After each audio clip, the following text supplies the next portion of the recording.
I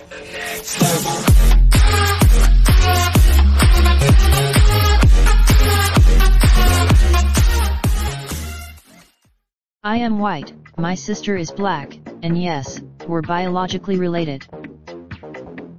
When I was born, my paternal grandma answered my dad's call from the hospital, and she gleefully relayed the news to my 6-year-old sister.